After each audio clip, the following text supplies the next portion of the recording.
Ici, au sein de la Fondation Panzi, nous avons des femmes des survivants de violences sexuelles et même celles qui sont basées sur le genre, qui ont des violences basées sur le genre. Nous avons aussi des enfants issus de viols.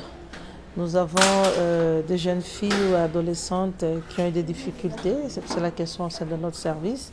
Mais aussi, nous avons par exemple des femmes qui sont réellement vulnérables, beaucoup plus par rapport à leur état sanitaire. Ça veut dire les femmes qui sont porteuses de fistules vésico-vaginales, mais aussi les femmes qui ont des problèmes, qui ont des prolapsus.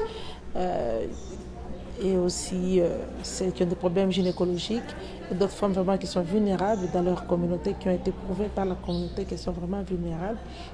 Ce sont des femmes avec qui nous travaillons. Il y a un psychologue, il y a des activités de musicothérapie. Qu'est-ce que ça apporte, l'art-thérapie, ces thérapies-là?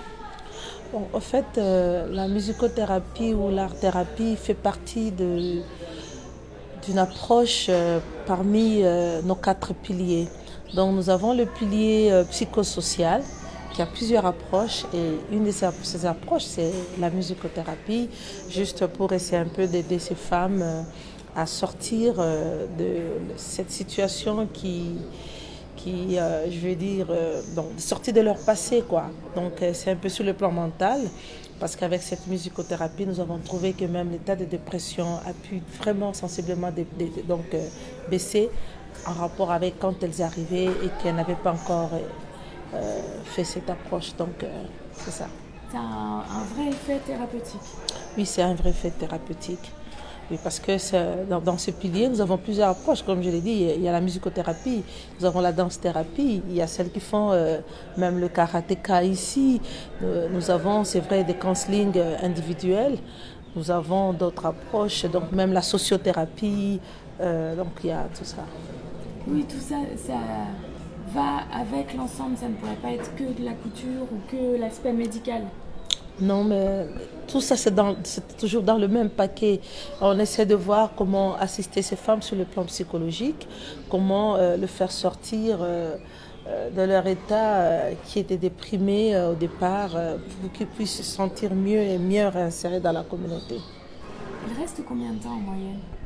Bon, ici au niveau ça dépend des programmes. Hein. Au niveau par exemple de la maison Dorcas, les femmes sont ici entre 6 mois et 1 année.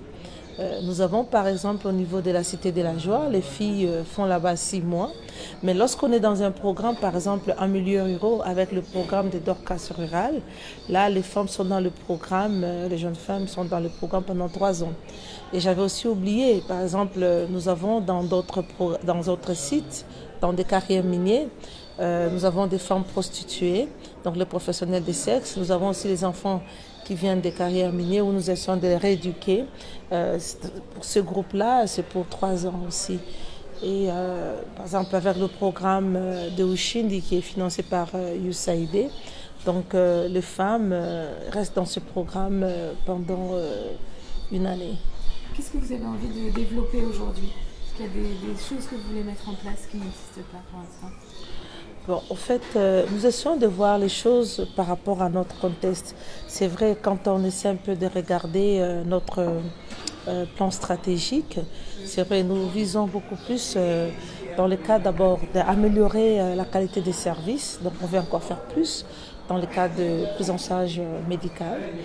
Sur le plan psychologique, c'est vrai, pas seulement rester au sein de la ville de Bukavu, mais voir comment est-ce qu'on peut prendre ce même programme et aller réimplanter dans d'autres sites. C'est pour cela que nous avons par exemple, nous avons déjà 2 sites pilotes qui sont le centre hospitalier qui est le centre hospitalier de Boulenga. Nous avons aussi le centre hospitalier de Moulamba. Et on essaie un peu de faire tout ce que nous faisons à l'hôpital de Panzi et le faire aussi correctement dans ce même site et avec toujours cette vision de le faire, de les implanter dans d'autres endroits, pas seulement au Sud Kivu, mais même au niveau de la République démocratique du Congo, mais aussi